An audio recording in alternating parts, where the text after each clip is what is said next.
Imagine you have just slain a colossal T-Rex. Oh man, the ultimate adrenaline rush. Right. You are this legendary armor-clad warrior. You're riding the high of surviving a literally impossible battle. You feel invincible. Exactly. And then, the very next morning, a village elder just wanders up, pokes your armor, calls you a small stick man, and the entire village just bursts out laughing at you. Just absolute crushing humiliation. Completely crushing.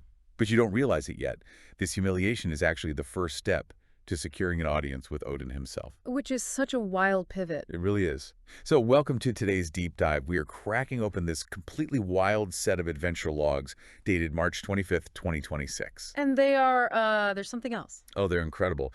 The mission for us today, for you listening, is to trace this bizarre, escalating narrative to really understand something fundamental about adaptability. Yeah, how does a profoundly unprepared group navigate a universe that just constantly shifts the rules on them? Right, because it is a remarkable progression to watch unfold. It really is. On the surface, I mean, this reads like a highly entertaining, completely chaotic fantasy travelogue. Oh, for sure. But if you look at the mechanics of what is actually happening to these characters, it becomes this profound study in survival. Yeah, like what it actually takes to survive. Exactly. It's about how communication, profound personal sacrifice, and really letting go of your own ego become the true tools of survival, especially when raw physical strength just isn't enough. Okay, let's unpack this. Uh-huh. Because we start in a jungle immediately following that T-Rex fight. Right, they're still in the thick of it. Yeah, and the party is undeniably strong. But now they are facing a completely different kind of wall, which is a language barrier. A huge one. They've stumbled into a local tribe, and they are trying to communicate using a language called Toki Pona. Which is tricky. Very. And the logs describe the tribe as incredibly hospitable. Like, they invite the party into this large communal hut, the Tomosulu. Oh yeah, the big house. Right. And they sleep on these woven foliage mats. And breakfast is this incredible spread of scrambled eggs, pork, vegetables, salsa, and a flatbread called pan. Sounds pretty good, honestly. It sounds amazing. Anyway. But it's crucial to understand what Toki Pona actually is to see why this next scene plays out the way it does, right? Yeah, definitely. Because Toki Pona isn't just some made-up fantasy dialect. It's a real-world constructed language, and it's known for its extreme minimalism. Like, how minimal are we talking? Well, it only has about 120 root words. Wow, just 120. Yeah, so you can't just directly translate complex, flowery compliments. You have to combine really simple concepts. Oh, I see. It forces the speaker to strip away nuance and get straight to the literal, blunt truth of a situation. Which completely backfires on Cornelius. Oh, poorly. He's the party's older druid, and he tries to use his newly learned, very broken Toki Pona to complement the food and, establish his dignity. And it does not go well. No. Instead, a tribal woman just points at his anatomy, uses the word lily, which implies something very small, and calls him a small stick man. It's merciless. It is. I mean, if you've ever traveled to a foreign country and confidently ordered a coffee. Oh, I've been there. Right. Only to realize you used the wrong word and accidentally insulted the barista's mother. The worst feeling. You know exactly how Cornelius felt. It's that exact energy, but in front of an entire village of warriors. He was so embarrassed he actually had to ask where the Tomo Tello was. The waterhouse, yeah. The bathroom. Just to escape the humiliation. Just to get away from them. But, I mean, it is merciless, but it's functionally necessary for where they are going, isn't it? It is. The humbling of Cornelius is this active stripping of his armor. And it doesn't even stop with the villagers. Oh, right, the cat. Yes. He tries to recover his dignity by bonding with the village cat, whose name, ironically, is Fenrir. Which is amazing. So Cornelius, a man who just helped take down a prehistoric apex predator, tries to pick up this house cat so a little girl can pet it. And the cat is just not having it. Not at all. It moves with blinding speed, leaves 3 deep claw marks right across his nose, and then just goes back to licking its paw with supreme indifference. It's the ultimate reality check. I mean, you might be a monster slayer, but you are still subject to the whims of a house cat. Exactly. But this whole sequence of being mocked and scratched isn't just slapstick, right? It's the warm-up for the real test. Right, the sacred cave. Yeah, the tribe leads the party into this cave to honor them for the T-Rex kill. They offer them a spear made from one of the beast's teeth. The physical environment there is highly specific, too. Very. It's a self-draining pool, firefly-like lights, and the tribe performs this intense, violently choreographed dance. And then it just goes pitch black. Pitch black. 6 blue flames ignite, and this ghostly female spirit with blood-red eyes rises from the water. Yeah, the tonal shift here is completely designed to induce panic. The spirit speaks to them in cryptic tokipona. And remember the mechanics of that language. Right, it requires absolute literal clarity. The spirit is testing them. And the party is terrified because they don't have that clarity. Erlon, one of the warriors, tries to rely on what the logs call his inspiration dice. Basically trying to cheat the test. Yeah, he tries to tap into the universe's mechanical representation of luck to magically intuit what she's asking and give the perfect, heroic answer. But the universe is not cooperating. Not at all. He rolls 3 natural ones in a row. 3 of them. The universe literally physically denies him that luck. His attempt to game the system fizzles out completely. So he's got nothing left to hide behind. Exactly. Stripped of his magical luck, he's forced to just use his broken tokipona and be honest. And what does he say? He simply declares himself a parent of strong warriors and a friend to travelers. Wow. And suddenly, the spirit is satisfied. The T-Rex tooth spear is magically blessed. It feels like the spirit wasn't looking for a password at all, right? Oh, not at all. She was looking for him to drop the hero act. What's fascinating here is that you're exactly right. She didn't want a clever riddle or some display of magical prowess. Right. Stripped of his armor, his titles, and, his ability to rely on probability-bending luck, Erlon had to define his core identity. Yay. The spirit was essentially asking, who are you when no one is watching? Oh, I love that. And by offering his honest, foundational truth that he is a father and a friend, he proved his worth. Which is why the tribal teasing and the cat scratching were so important earlier. Exactly. It was all a process of ego death. You cannot wield a divinely blessed weapon if you are still hiding behind an inflated sense of self. The magic literally requires humility to bind to you. It completely reframes those earlier jokes. It wasn't just physical comedy. It was the entry fee for divine power. Okay, so they have the glowing T-Rex tooth spear, their egos are thoroughly checked, and they leave the jungle with a local guide named Shay. Right. But earning a magical weapon in a cave is one thing. How do they actually cross over from a mundane jungle into the celestial realms of the gods? Because they need a master builder to construct a fortress for them. Yeah, that's their current goal. Yeah. And this is where the narrative really leverages the absurdity of fantasy mechanics. Oh, big time.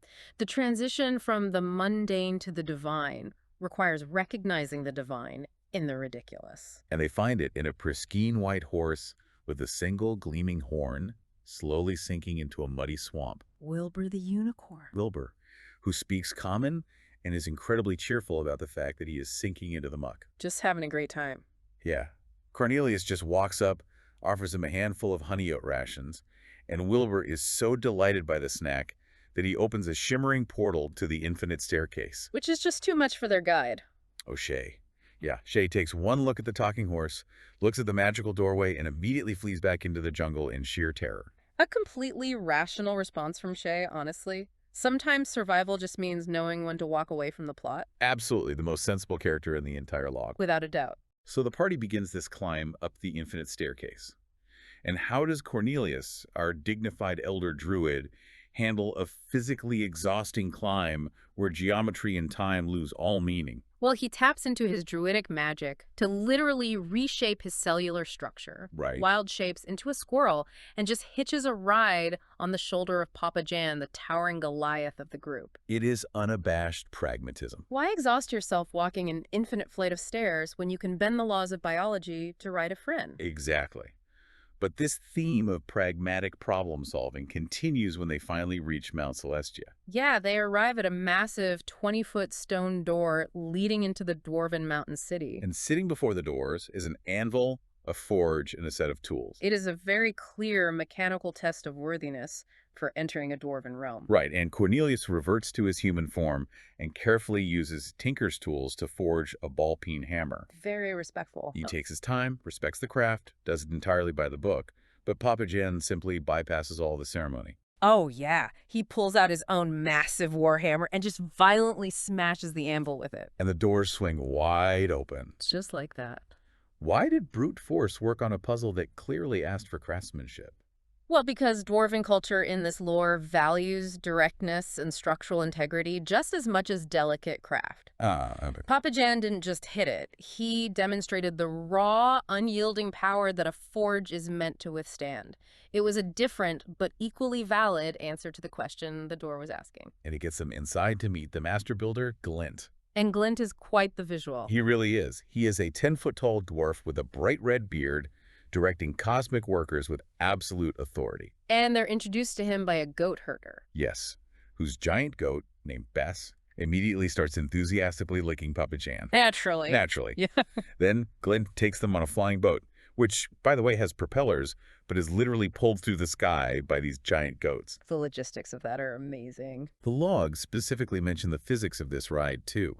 The moisture in the clouds is hitting their faces like tiny knives because they are flying so insanely fast. Yes, brutal. Glint agrees to build their fortress, but his asking price is... Wait, I need to push back on this universe's logic for a second. Okay, go for it. You have a 10-foot master dwarf who builds flying boats pulled by giant goats who construct celestial spires. And his ultimate asking price to build a massive fortress is an apple. I know. It sounds incredibly trivial until you examine how the divine economy actually operates. Okay. In mythic structures, the currency isn't gold or lizard teeth, which we saw the jungle tribe using earlier. Right. Currency is leverage. And this isn't just any apple. It's a golden apple belonging to the Norse goddess Idun. Oh, wow. Glyn is highly connected. He knows Odun has been kidnapped, and he knows the pantheon of gods is in turmoil over it. So it's not about a snack. Exactly. By asking for this specific apple, Glyn isn't looking for food. He is outsourcing a highly dangerous divine rescue mission under the guise of an architectural contract. Ah, so he's just leveraging mortals to do the dirty work. Precisely. It's the classic mythological trope of the impossible task. So to get this apple, they have to go to Asgard, which means entering the realm of the Norse gods. And this requires a currency far heavier than anything they've spent so far. Yeah, Wilbur the unicorn guides them up the staircase again, and they cross the Bifrost. The visual description is stunning. The sky is richer and more vivid than anything on the material plane. And they see the Einherjar. Yes, the Einherjar. These are the fallen warriors of legend, eternally training in the fields of Asgard. The logs describe them literally killing each other in practice, only to rise and fight again, preparing for the end of the world. And above them, Odin's ravens, Hugin and Munin, are constantly circling, acting as the All-Father's spies. The atmosphere is definitely no longer whimsical. Not at all. The whimsy of the goat boat is completely gone. Long gone. They meet a 10-foot-tall Valkyrie, who is casually sharpening her spear, and she confirms the intel. Loki has kidnapped Idun. He disguised himself as the Greek god Zeus, took the form of a stag, and lured her into a cave. And to even get an audience with Odin to discuss this crisis, the party has to face a gatekeeper named Heim. Heim is guarding these 50-foot stone doors, and when the party approaches, he summons 2 stone Valkyrie statues from the ground, and they form an arch with their swords crossed, blocking the path. This isn't a door you can just smash with a warhammer like Papa Jan did earlier. No, not at all. Right, to pass through, every single party member has to hold in their mind what they have given up to walk the path they are on. It's intense. It's almost like, when you go through airport security and you have to empty your pockets of your phone, your keys, your loose change, and put it all in those little plastic bins. Yeah. Here, they have to empty their souls. They have to mentally unpack the heaviest regrets they carry and show them to the guards. How does this mechanism even work? Does it read their minds? Well, it's more like a physiological reaction to profound grief. The magical stone swords are sensitive to the psychological weight of sacrifice. Wow. As each character steps forward, the physical density of their regret acts as the key, powering the sparks that leap from the crossed swords. So you can't fake it. If you step through with a light heart, or if you are lying to yourself about what you've lost, the swords won't recognize you as worthy to enter Asgard. You have to carry genuine trauma. And the logs give us the highly specific sacrifices each of them holds in their mind as the stone swords spark over them. It's really revealing. Very. Papa Jan thinks of his loss of free will. He surrendered his autonomy to serve his deity, Lathander. Umbra thinks of surrendering her safety and her very instinct for self-preservation. Cornelius, the same man who is just pragmatically hitchhiking as a squirrel, he thinks of his lost physical hand, his lost comfort, and the family he left behind. And Erlon remembers the stable, quiet life with his wife and child that he abandoned for this quest, knowing he may never return to them. Even Glint thinks of the prestigious seat as a headmaster that he gave up to find his own messy destiny. It's heavy. Here's where it gets really interesting. This completely shifts how we view these characters, doesn't it? Oh, entirely. Because we spent the first half of this log laughing at them. Right. And if we connect this to the bigger picture, this scene profoundly recontextualizes the entire adventure up to this point. Yeah, For you listening, think about how often we mask our own deep sacrifices with humor or pragmatism or a busy schedule. all the time. These characters aren't just bumbling tourists getting scratched by cats or failing to speak Tokipona. They are deeply scarred individuals bound by shared, immense loss. And Heim's test proves that. Yes, it proves that true worthiness in the realm of the gods doesn't come from a magical spear or the ability to slay a T-Rex. It comes from acknowledging the human cost of the path you're on. You cannot carry the weight of divine tasks if you are in denial about your own grief. It grounds the entire fantasy in a very harsh reality. Yeah. So, having proved they understand the absolute weight of their journey, they pass the sparking swords and finally stand before the Allfather. Odin himself. They enter this vast firelit hall that smells overwhelmingly of roasting meat and burning torches. And there is Odin, a massive silhouette against a blazing window, wearing his eye patch, his legendary spear at his side. And Hujin and Munin perch there, whispering secrets into his ears. It's such a striking image, and Odin does not sugarcoat a single thing for them. He offers zero comfort. He warns them outright that their path leads to certain ruin. He confirms that if they want the golden apple, they have to go into a cave, find his adopted son Loki, and free Idun themselves. But what is striking here is the complex father-son dynamic Odin displays. Right, because Odin knows exactly where Loki is and what he's done. He knows his son has gone completely astray. But the logs note that Odin refuses to personally intervene. He won't do it. He won't rob Loki of the chance to find his own way back, even as he's literally sending a group of mortal adventurers to thwart his son's plans. It is a brilliant depiction of Odin's cosmic fatalism. He operates on a level of awareness that mortals just can't grasp. Right. He provides the board and he arranges the pieces, but he forces the mortals and his son to actually play the game and suffer the consequences of their moves. And the party has to sit down at Odin's own feast table to figure out exactly how they're going to play this game, because they realize immediately that walking into a closed cave to fight the god of chaos in hand-to-hand combat is just suicide. Yeah, you don't outpunch a god. No. So they make a massive strategic pivot. They decide their only weapon is wit, their adaptability, and figuring out what Loki truly wants so they can use it against him. Which is so smart. So what does this all mean? I just marvel at the sheer audacity of this progression. Mm-hmm. They started this log failing to negotiate with a literal house cat in a jungle. And a few days later, they are confidently sitting in Asgard plotting a psychological heist against the god of trickery. It's insane. It is the ultimate proof of their growth. And it's why this log is so compelling. This raises an important question, especially for you as you navigate your own life. Right. When you face a chaotic, overwhelming force, whether that's an unpredictable situation that upends your life, a systemic failure you can't control, or, metaphorically, a literal god waiting in a cave, you cannot fight it on its own terms. You just can't. If you try to out-chaos, you lose. You win by changing the rules of the game. You win by relying on the adaptability you've built along the way, by observing quietly, and by finding the hidden leverage. Wow. Loki expects warriors to charge in with weapons drawn. They are planning to bring him a mirror to his own desires. It's brilliant. They are weaponizing psychology. Exactly. So just to recap this incredible arc we've been on, we watched this group go from stumbling through minimalist language and shedding their egos in a jungle To bending the rules of biology to climb an infinite staircase. We watched them bear the darkest, heaviest parts of their souls at the emotional toll booth of Asgard. And finally, agree to look at the god of trickery and try to outwit him. And through every single bizarre escalation, the underlying mechanism of survival remains the same. What's that? Your greatest tool isn't unyielding raw power. It is your ability to adapt to the absurd, to understand the leverage of the world around you, and to remain deeply, painfully honest about who you are and what you've sacrificed when no one else is watching. That is exactly the takeaway. We started this deep dive talking about preparation. and how much we love the illusion of control when facing a You crisis. really do. But as we leave this party standing at the entrance to Loki's cave, I want to leave you with a final thought to mull over. The party's entire survival plan now relies on finding out what Loki truly wants and using it against him. Right. But when you are stepping into a domain controlled entirely by the god of chaos, how can you ever be sure that the game you think you're playing isn't just the trap he designed for you all